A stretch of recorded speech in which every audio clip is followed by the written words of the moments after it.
Perhaps we start slowly. As I mentioned earlier, my name is Adlira, and I've been working with preparing with a great team of people, including Babaye here, in preparing the course on Post-Corona Starts Now, which aims to actually support the policies of trade unions during the COVID crisis and beyond. We are very happy to and really honored to have Baba Aye being one of the speakers of our workshops. Baba is the Health and Social Services Officer of Public Services International, but he's been long working in the health sector in his own country, Nigeria, and perhaps he'll tell you more about all his different involvements. But just to tell you, we kind of let it up to Baba to decide the topic in which he would like to focus, and I think it's very interesting that actually he suggested to really problematize what does it mean universal access to vaccines, and what are the implications of that in terms of production and policies and investment.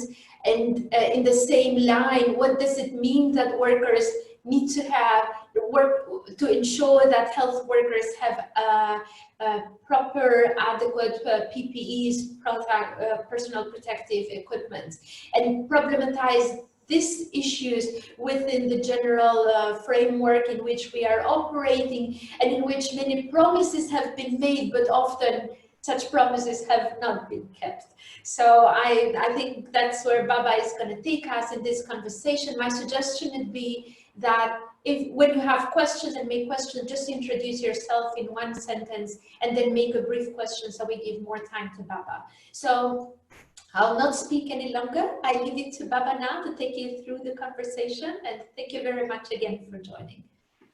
Thank you very much, Adlira, and thank you to all of you who have joined. I'm happy for us to be having this conversation. I would want it to be as interactive as possible, so I would look forward to your questions, comments, and interventions in general.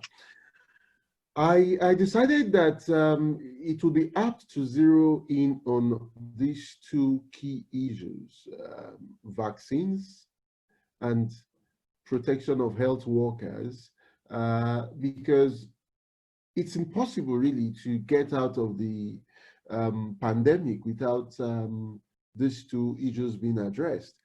With regards to protection for health workers, not only health workers need protection, a lot of frontline workers, including groceries, logistics, but it is central for health workers for several reasons. I mean, as the slogan of a campaign of the Public Services International makes clear, I mean, save lives, save lives. I mean, health workers need to be safe to be able to save more lives, and the lack of personal protective equipment, both in terms of numbers and in terms of specifications, has contributed a great deal to a very high rate of infection of healthcare workers.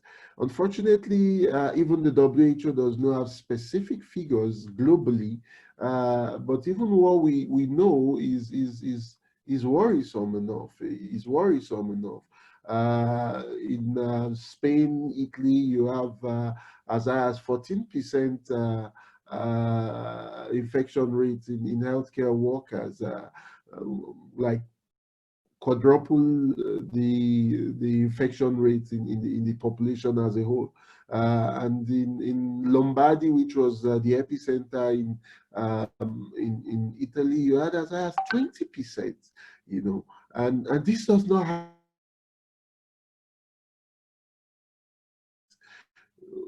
We're likely going to be with COVID-19 for a while.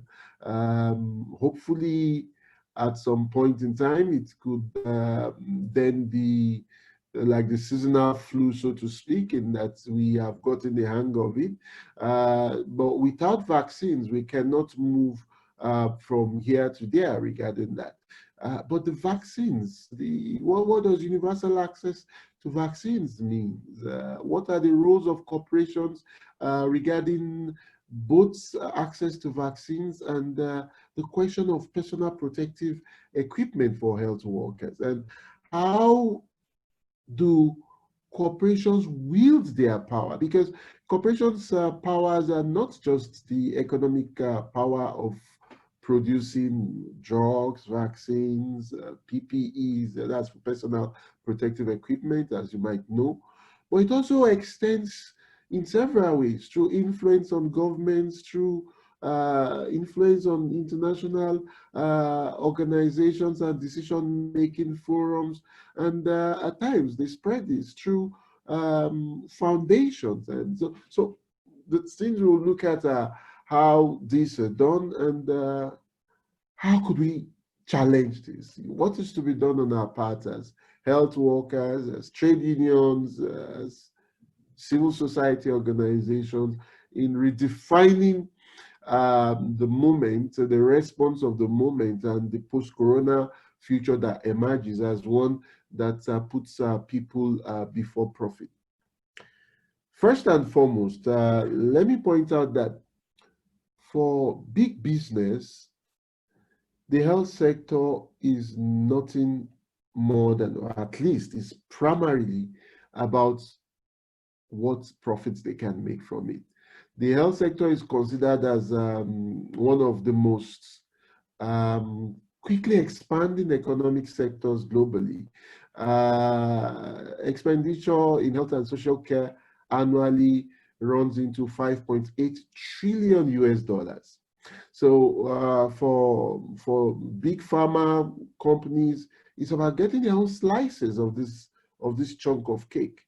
And pharmaceutical expenditures annually run into 1.2 trillion US dollars, I mean, which is a good chunk of the amount in healthcare generally.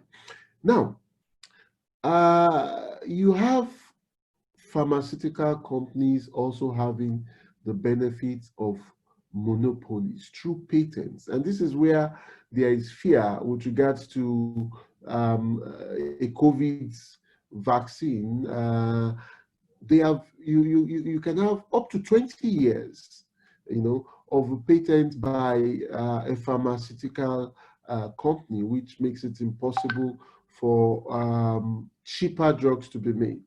While you have and these are safeguarded also by World Trade Organization rules. While you have the trade-related aspects of intellectual property, TRIPS, which allows for countries to license drugs in cases of emergencies, this is often met with attacks, economic attacks by the United States in particular. India faced such, and also South Africa, over HIV drugs. It's quite instructive that while the Gilead, which has a patent for the HIV drugs, it cost 2,000 US dollars per month for the supply of the HIV drugs it uses. When India won the battle to be able to produce generic drugs, the generic version of the HIV drug cost 350 US dollars for annual supply, as against 2,000 US dollars for monthly supply by the patented body. So that gives you an idea of what we're saying, that it's not just about profit. They are getting rents, on top of what could be considered as, in quotes, legitimate profits. Now, these were some of the issues that were considered when discussions arose in the process leading to the 73rd World Health Assembly last month. And to a great extent, what has been described as the COVID-19, titled the COVID-19 resolution of the World Health Assembly, in some sense, it is quite welcome, but it doesn't go far enough. It speaks about universal access to timely and fair distribution of COVID-19 drugs, medications, devices, including vaccines. But what is often less seen in the mainstream media is that at the same time that this resolution, which was largely sponsored by the European Union, was being canvassed for, it eventually got 130 countries to endorse it. You also had a campaign for a people's vaccine, which was signed by a number of world leaders, including serving presidents, former presidents, economists. Not surprisingly, a large chunk of these were from the global south, Africa, like in Ghana, in Pakistan, and Asia, and Latin America. And one of the things that this campaign for a people's vaccine stressed was that, there should be an explicit clause that it should be free, but the COVID-19 resolution dodges that, and this is very important.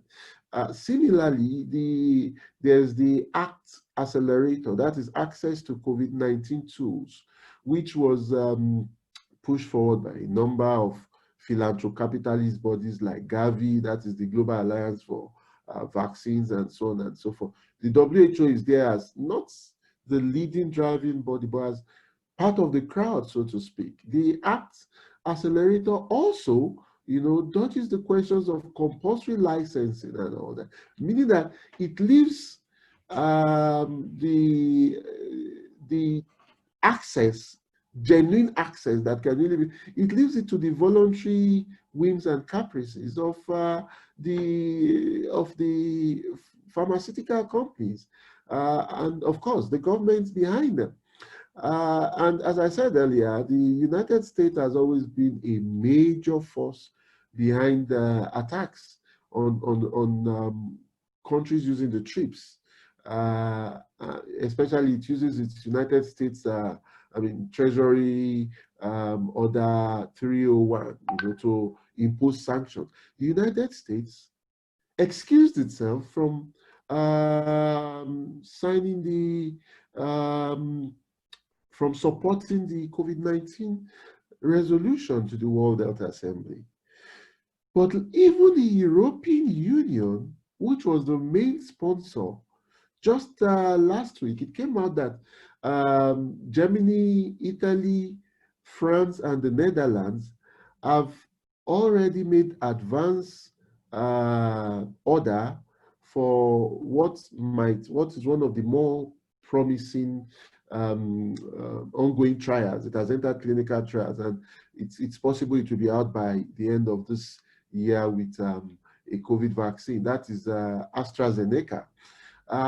It has placed orders for between 300 and 400 million vaccine doses, for Europe.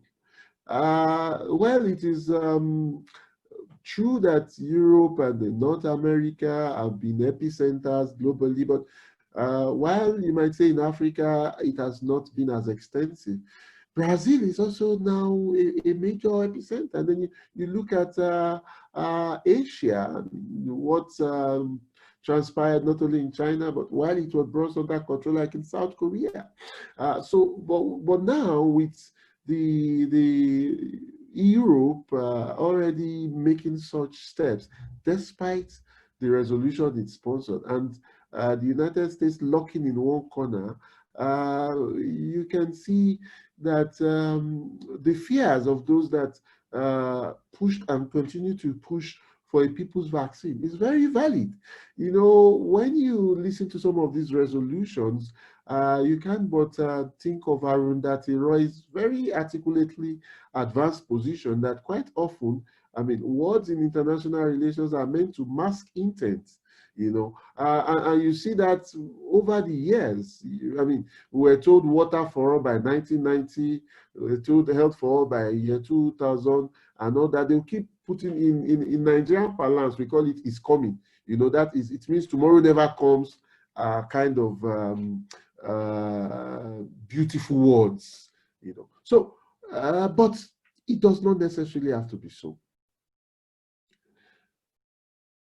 A good example is from polio.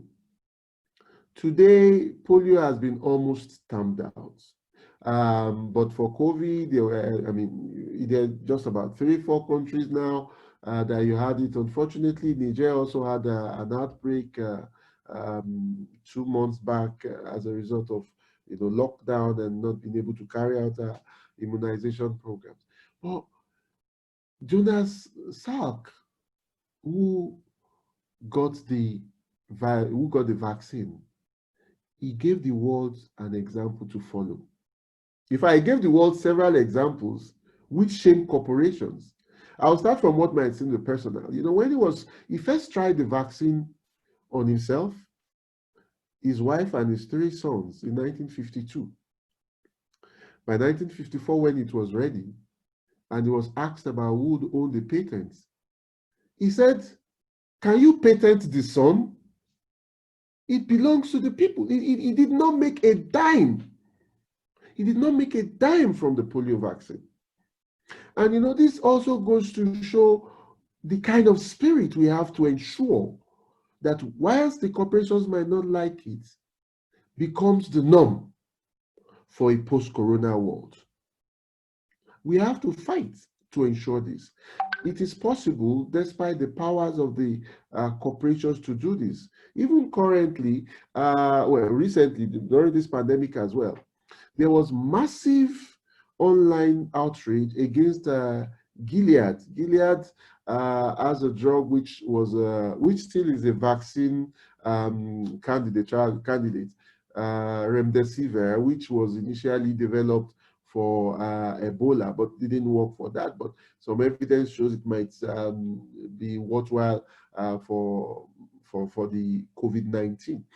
And within a short while of, and Gilead, interestingly, has that patent I mentioned earlier that provides HIV drugs for $2,000, you know, per month, as against $350 per year for the generic version in India.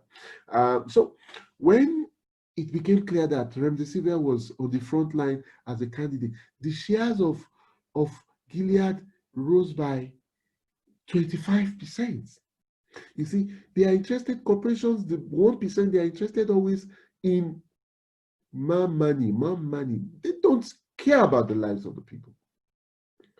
But when this happened, there was massive tens of thousands of signatories, you know, condemn and insisting that, look, you have to make sure that it should not be business as usual.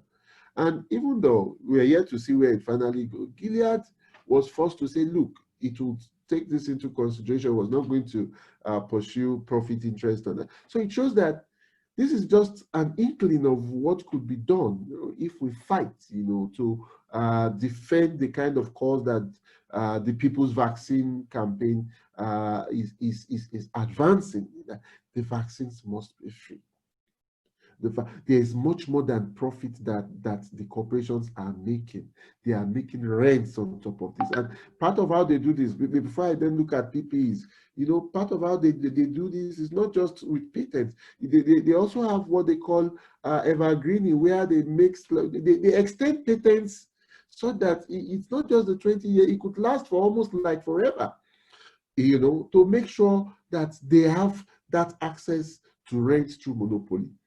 Now, we have a similar, I'll try round up then so that I can have, as I said earlier, I would want it to be interactive, but just a lead off now.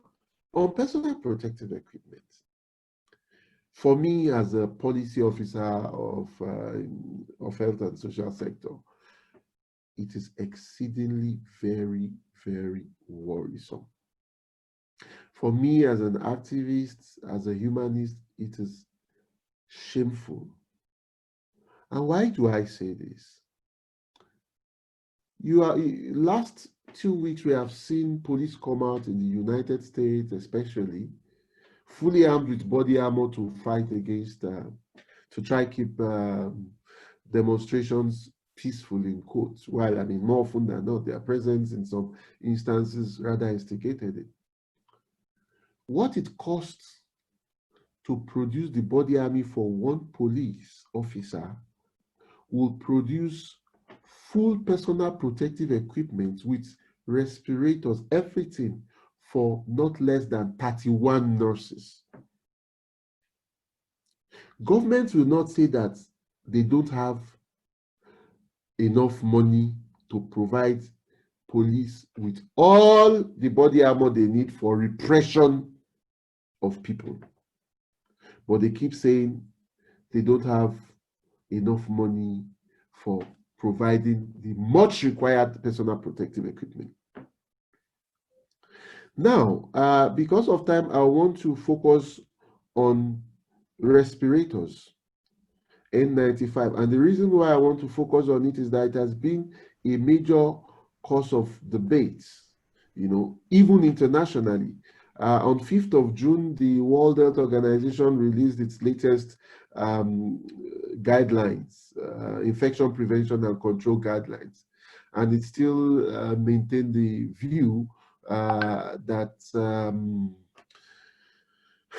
evidence is not so clear that health workers need respirators, that they should rather use face masks, except that is health workers attending to COVID-19 patients, except they are involved in aerosol generating procedures. That's procedures that lead to, like in surgeries and things like that.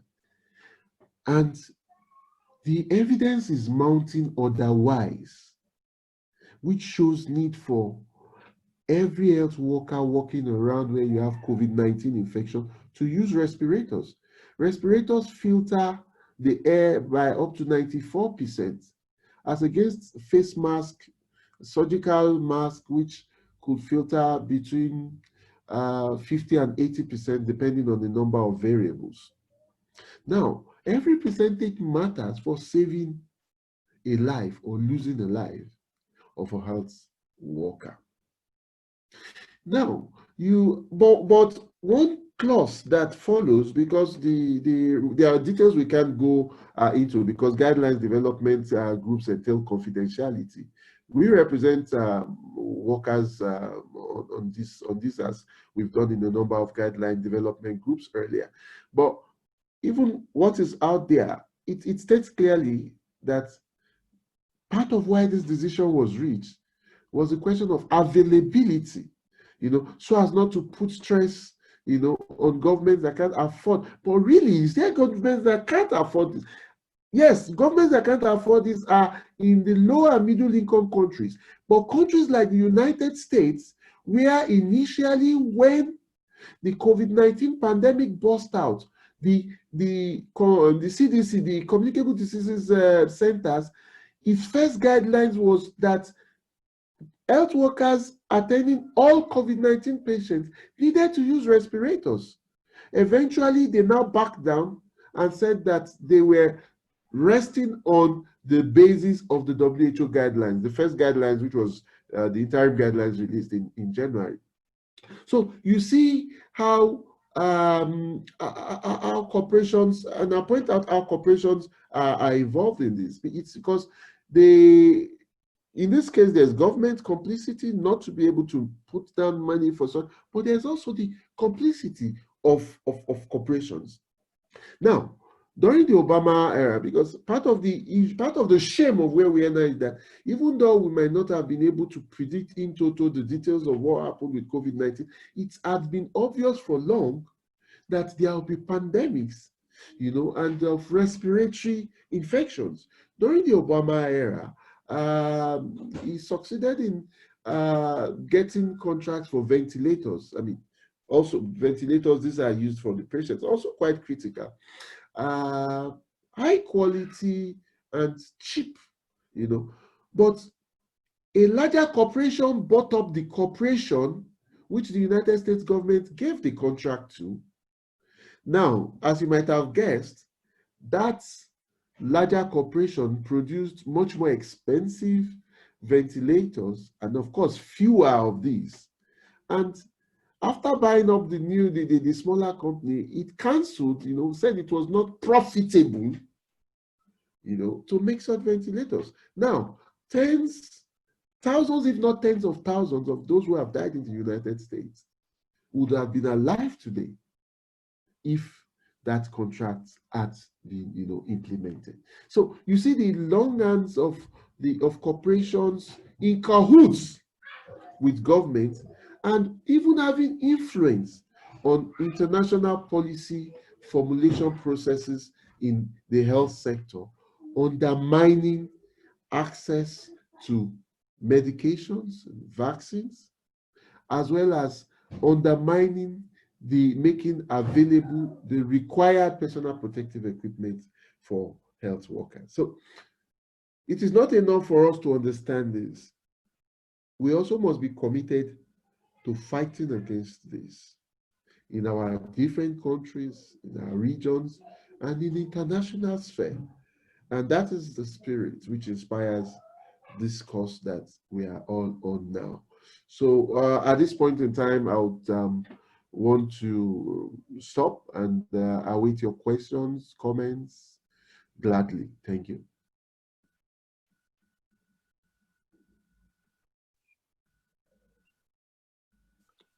Well, there's a question in the chat for you. Oh, okay. You see it? I have bad eyes. Let me see. Yes, I agree with you, comrade. Fighting to ensure people's health is put before and above the boss's wealth goes beyond fighting for universal access to. Before that, before Okay, before this one. Okay, I hope it is okay. That was me. If a vaccine is developed, it should have no intellectual property rights, but be open for use in all countries. D'accord, I agree totally with that. Then that was by Christian. Then there's only one way. So it was me who posted this, and I think one of the main things is if we continue our way of exploiting this world and of having a life that is based on that we should consume, and we should consume things that come from the other side of the world that are traveling, and everybody is traveling because it is getting cheaper when you produce things through cheap labor somewhere else, then it is sure that this lifestyle will always also make new diseases arise. So we can have a vaccine today, tomorrow there will be something else.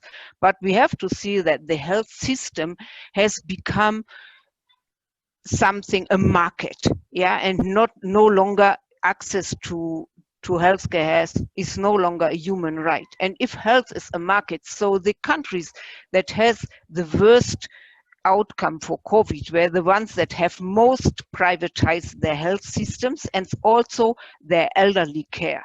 So the ones that have not, Germany has not yet finished what they wanted to do, making all hospitals like little enterprises where they first stop and say, oh, these are too many beds, there's nobody in, so no bed should be empty. And they had not yet finished, so they were better off than, for instance, Italy or Spain or other countries. Yeah, and so it is very important that we learn the lessons and that we fight for this. Healthcare is not a business, and health should not be like, you should not measure, and also health workers have been measured. You can do this in 5 minutes. And therefore also many infection prevention is very, if you attend to all infection prevention rules, washing your hands, letting them dry, changing your uniforms, changing your gloves, then you need much more workers and more time. Yeah, and so workers have been reduced, and sometimes, and especially also, for instance, in the homes of the elderly, they have been replaced by lower profile jobs. So they put people from other countries that perhaps are not nurses. They have just they try to to introduce them to the job to care for others. And they don't even know the infection prevention guidelines. They don't even know how to do it. Sometimes they don't even understand really well the language of the country where they are working. And then it's sure that with this kind of not respecting our elderly and seeing health as just a business, then yeah, this has paid now. So there where the dead bodies come from. And I think we have to ask ourselves, in what is the sense of our life? To consume or to care? If we say to consume, okay, then we will continue and there will be more epidemics. If we say it is to care, then we have to value the people that are caring. It is the teachers, the health workers, the people that care for the elderly. Yeah, and then we have to, then why are we celebrating those big businessmen? Thank you. I agree totally with you. Yes, and that has been a central axis of our perspectives and priorities. We need the total structural change. The focus on vaccines and PPEs today is like, to use an analogy, let's say an obese man, the pun is on me, gets shot and taken to the hospital. I mean, definitely you need structural changes of losing weight and all that. But first and foremost, you want to get out the bullet and have it patched. The issue of how vaccine is made and distributed is a central link in the chain of fighting for decommodification of health and social care and our very existence as a whole, you know. And similarly, the issue of the fight for adequate numbers of requisite PPEs for health workers, which as way back as March, the PSI wrote a strongly worded letter to the WHO about as being an emergency within the global health emergency, is also of utmost immediate importance. This, of course, as I started earlier, I would say, it is not in contradiction to the important need for structural changes post-corona, which is about redefining the world after now. Thank you, Christian. I think rather than say in the chat, anyone would want to speak either on what I've said or related issues as Christian has done now, could raise his or her hands, or I think there's a button for that also, and jump in.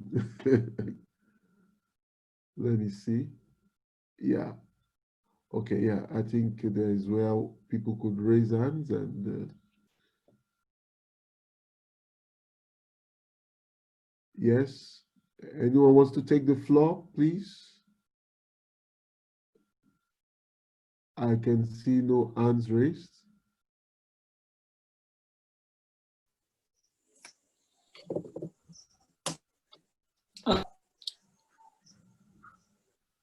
It is actually kind of a question, sir. Okay, please go ahead. Sir, you were just talking that there should be no intellectual property right and profiteering from this vaccine. My question is not regarding the profiteering, but if any organization or any country it will already have spent millions or billions of dollars if it actually succeeds to find the vaccine, and thousands of hours of work. So denying them even intellectual property for that, isn't that a little bit unfair? Profiteering of that has to be checked. The privates, they have to be brought down their profits, but denying IP, that's kind of, I think, problematic. Thank you very much. That is an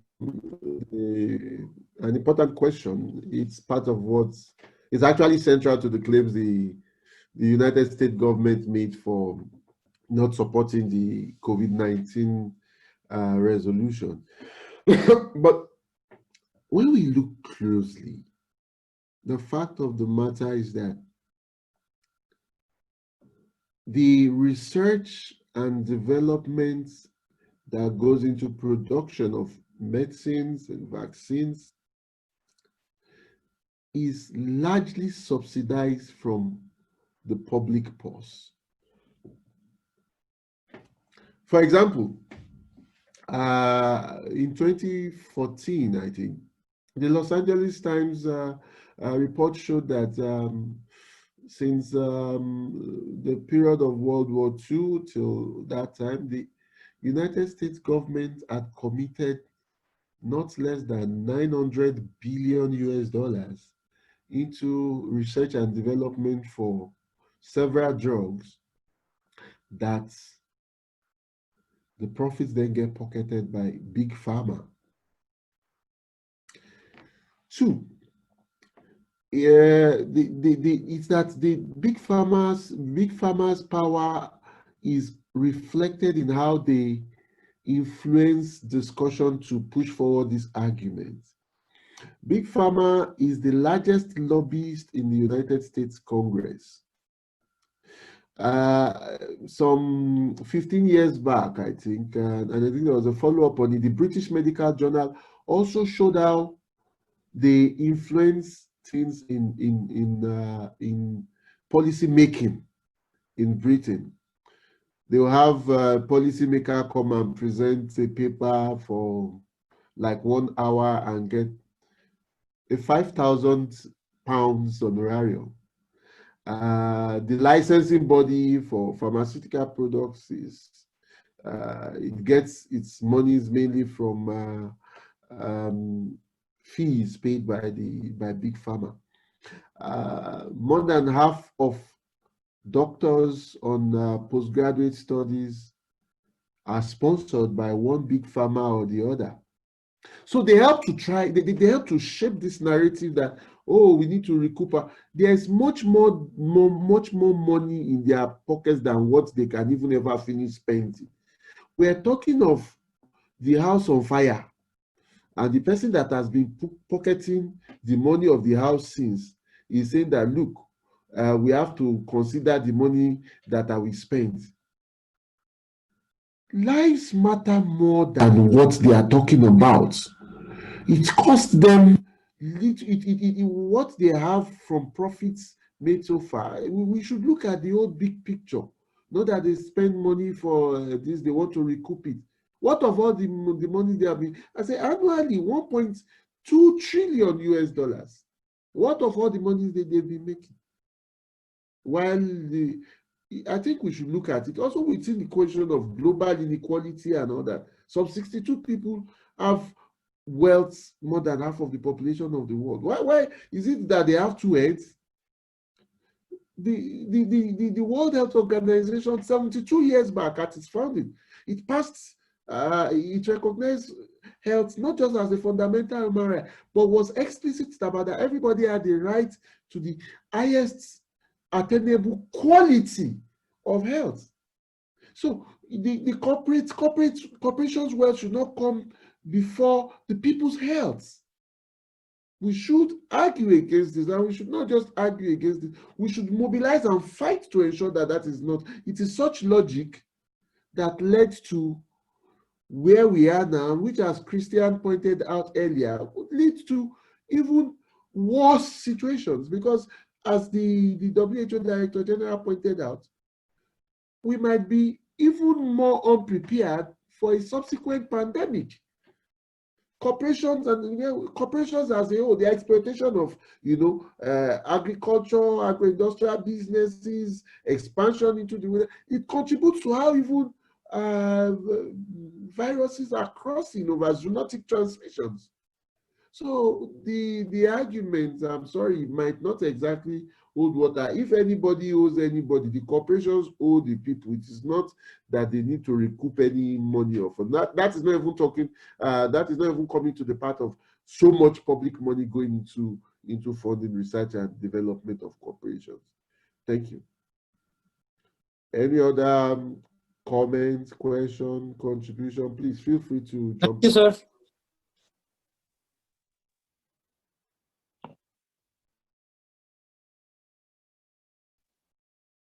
It's Lai Brown who is raising his hand for a while now. Oh, okay. Sorry, I didn't take note of that. Lai Brown come in, and then there's Angom that tried to come in, I think. Yeah, Lai Brown, please. Yeah, comrade. Actually, I sent the question in the chat box. My question is that I totally agree to some of the positions as pushed by Comrade Babaye and equally on you need to fight for us to fight for a people's vaccine and for us to fight for even putting funding of public and all that. But my question is that I believe that we need a global labor movement and a global labor movement and civil society movement, organized actions. Probably series of actions to pressure the political leaders for them to comply with the traditional demands. The traditional demands that I mentioned earlier by Babaye. So my question is that what are the efforts on ground now beyond the campaign by FIG Global during the in the letter of mentioned that there was this campaign for people's vaccine that was signed by some economists, some ex-presidents, some current presidents. But I think I think beyond that, we need organized global labor movement engagement. Organized actions to actually achieve these traditional demands. So basically, my question is that what is the effort on ground? Why in individual countries we have to organize for actions? I believe we call it a global organized action. So what are the efforts on that as regard concerning a global labor movement intervention in ensuring that the global and the political leaders comply with these demands? Thanks. Thank you. As I said earlier, which you pointed out, the case of Gilead in relation to remdesivir showed, even if it showed victory could be won. To a great extent, there has been the constraints of what even the IMF has described as the Great Lockdown. Now we're getting back to reclaiming the streets as the people's movement in general. So I believe there have been verbal statements against some of this. There have been online campaigns. There have been some support for people's vaccine by global trade unions, but we need to, I strongly believe, organize on the ground.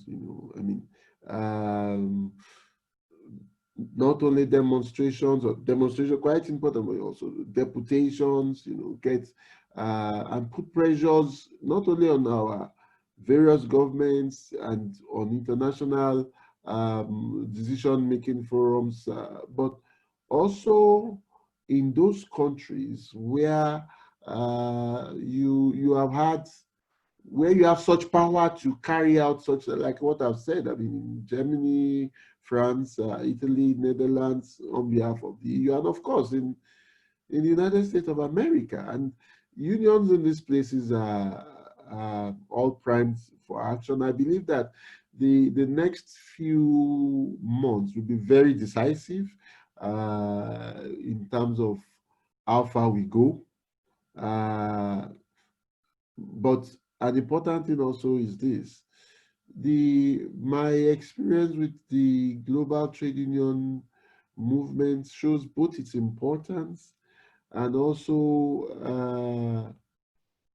the fact that unions on ground in different countries. I mean, the trade union, the global trade union movement it's not the head offices that are the organizations, it's the unions on ground, to the extent they respond. But how the head offices mobilize this is important, and a number, not even on the PSI, which mainly represents which is the main global trade union federation representing healthcare workers, but other global unions are committed to combating this situation of putting corporations' interests first with regards to the vaccines.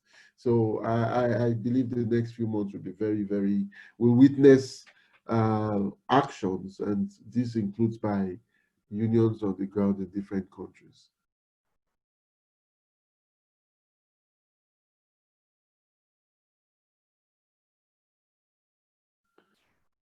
Yes, any further questions, comments?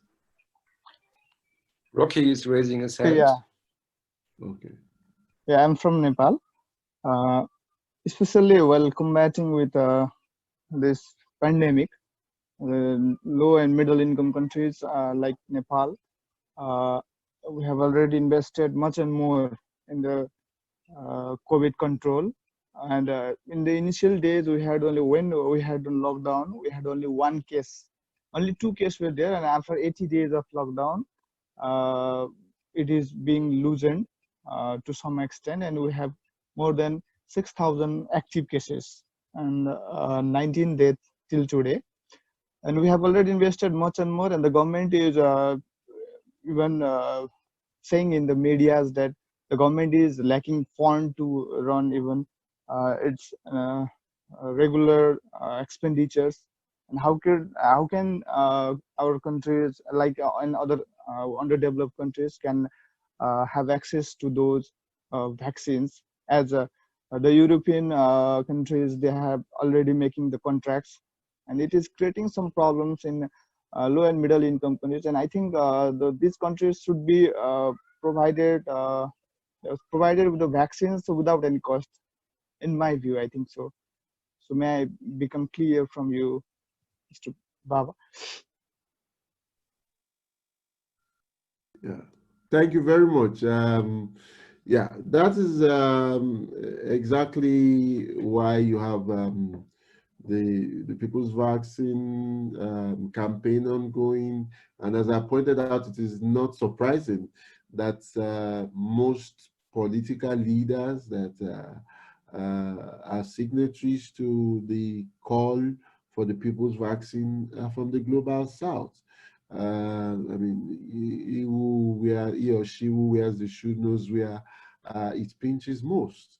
And I think part of because we need to mobilize, like Lai was talking of, from below, the trade union, civil society, but with the governments also, particularly in low and middle income countries, need to bond together in a stronger manner to fight, within the sphere of international diplomacy and politics, for this, to change the narrative, to ensure the implementation of what appeared to many in the WHO, the World Health Assembly resolution, as that universal access should be redefined as free for those countries needing, because otherwise it makes no sense.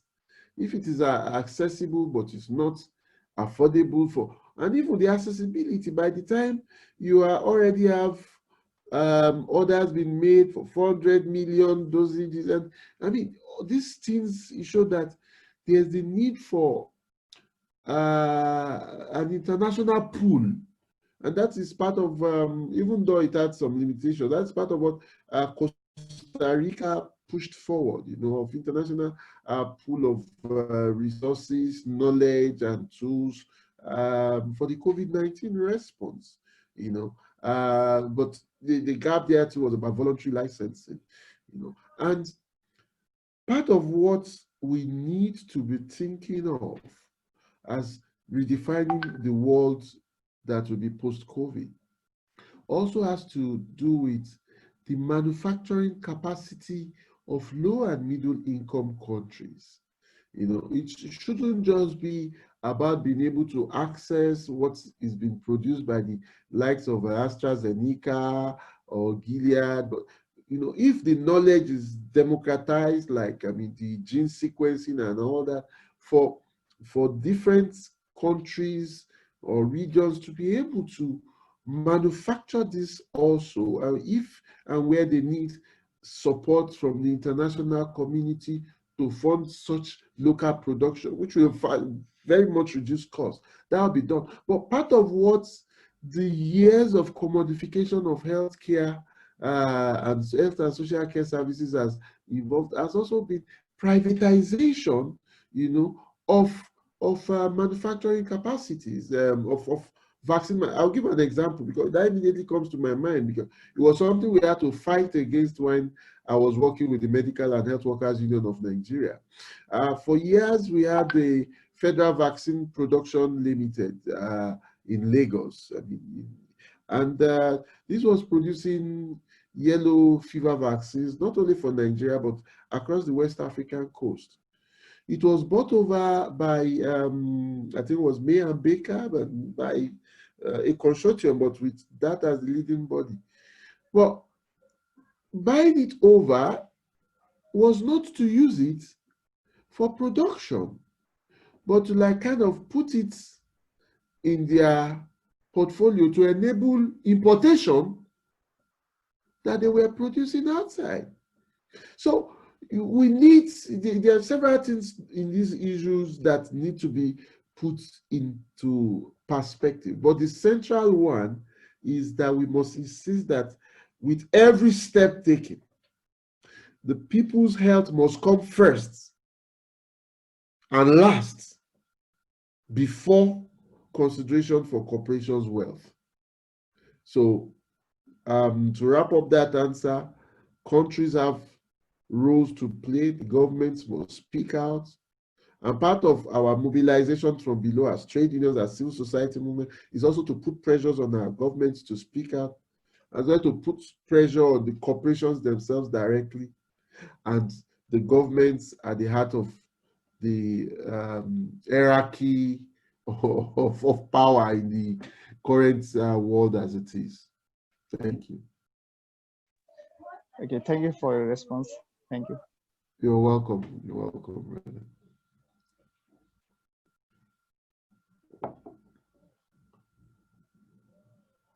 Okay. I can't see any further raised hands. Okay. Is Christian, did you raise your hand up again, or was it the old one? At times I forget to lower my hand in Zoom meetings. But if you've raised your hand Yes, again. I did. I just wanted it. I drawn all this struggle for the vaccines, but as I said before, this is only a little part of the struggle, because vaccines are always something of the quick fit solution that also the same corporations, they have also a tech solution for something. There is no technical solution to what we are living now, because it depends on what we have done to this world and how we are treating it. So there is a much bigger solution we have to look for and to fight for. It goes together with our fight against climate change. It goes together with our fight for better staffing, for the right to healthcare for everybody. Yes, so this is just a small step in this. It's just for the moment, and I don't even believe so much that we will have a vaccine in time. Yeah, but it is a fight that is worth, because all vaccines, there should be for everybody, and there should be free, and there should be no property rights on them. Thank you. All right. Christian, as I said earlier, I think it's obvious that there's no contradiction about the need to look at the total picture, as well as looking at what, as you have said, is a very small thing. Something as small as the spark plug in a car could stop the car from moving, even when the engine is functional, the tires are okay and everything. You see, I think we should be able to understand the blend of strategy and tactics in the struggle for a better world. There are things that might be small pieces of the jigsaw puzzle, but which are of utmost importance. The issue of, and it's not just about vaccine, don't forget this discussion has also been about personal protective equipment for health workers. I know how many health workers, I know health workers are dying as a result of, these are issues that should also be of concern. This does not mean that issue of climate change, issues of, we want a totally new world. We've been fighting for such for decades. These things are not, please, they are not mutually, they are not mutually exclusive at all. Rather, it is about being concrete. And don't also forget that this is one out of a series of webinars, and its focus is defined, and which is to look at specifically the issues of people's health versus the corporation's wealth, which regards to vaccines and personal protective equipment for health workers. Thank you very much for your kind understanding, please. Any other contributions or questions? I can't see any hand up again. So I want to take it that we are all fine with that, and I think just about time. Oh, spot on, we kept within time.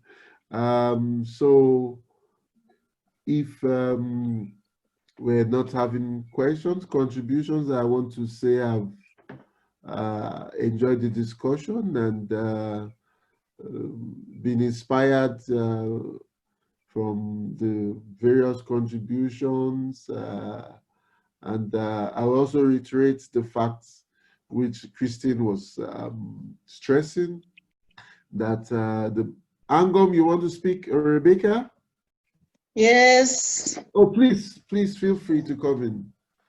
Yeah, I want to make a few comments as regard to the PPEs and ventilators. So now when we look at the PPE, they say that it should be provided to all the health workers, the frontline workers, and probably the people who are doing the sample collection. And usually these PPEs are not available, and if they're available, they're really in minimal quantity. So you find that the health workers who are on the forefront are actually risking their lives to save other people. That's why of late we are having several number of cases increasing among the health workers themselves. The protection for the health workers are actually not adequate. Then the N95 or the respirators which were advocated for, I don't know whether they ran out of stock, but right now they are using surgical mask and cloth mask, which are of poor quality. So when we look at these things, they all draw back to poor planning of the health facilities and the government in relation to preparedness for disasters or any other thing that might come up, like COVID-19, the way we have it now. So when we look at the ventilators still, you might find a hospital, a referral hospital, having maybe 5 to 10 or 20 or 30 ventilators, when actually there are very many cases which surpass the number of ventilators which are available. So now I'm wondering, as trade unionists or global movements, how best can we make sure that these things are available so that in case there's an outbreak, we don't suffer like we have done now, because it's really a mess. Thank you.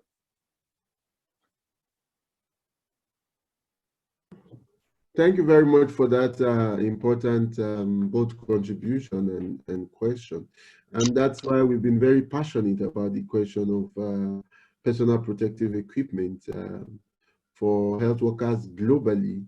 And in Africa, you would see that almost all the strikes you have had in the period of the pandemic, where almost all have been by health workers, and the central demand has been for provision of personal protective equipment. Zimbabwe, Malawi, Nigeria, a host of places. It has always been, we don't have adequate personal protective equipment. And the issue of ventilators closely related to this, which is for the patients that needs to be helped to breathe, is also very worrisome one. I mean, the whole of Africa has less ventilators than a country like Belgium, for example. So this was the context in which there was great fear that once it gets to Africa, that look, someone like Melinda Gates was even saying, I will be picking bodies on the streets, you know. Africa has been, in quote, lucky in terms of the rate of infection, but how lucky, in quote, it is, we will get to see. We hope it stays like this, because even though we know things have been grossly underreported due to poor data collection processes and gross inadequacy of testing, the fact is that the situation has been far much better than what most people would have imagined earlier. But that still does not remove the important need for personal protective equipment, for adequate numbers of these personal protective equipment for health workers, as well as such medical devices as ventilators. Now, some of the steps which, especially putting it in perspective of changing the world as we aim at with looking at how will a post-corona world emerge. Part of what has happened in the period of this pandemic is that the norms of neoliberalism that had been considered, presented to us as being almost divine, have been shown to be the false gods they are, abandoned at the moment of their desperation by governments which have pushed them. Before going further in the line of discussing that, it is critical to understand why the state of public health care in systems in Africa is in such tatters. It is as a result of decades of structural adjustment programs. People, when you think of neoliberalism, you look at, okay, it started with Ronald Reagan and Margaret Thatcher, and I've been in the nursery with Pinochet in Chile. But people often forget that the earliest of the structural adjustment programs were implemented in Africa.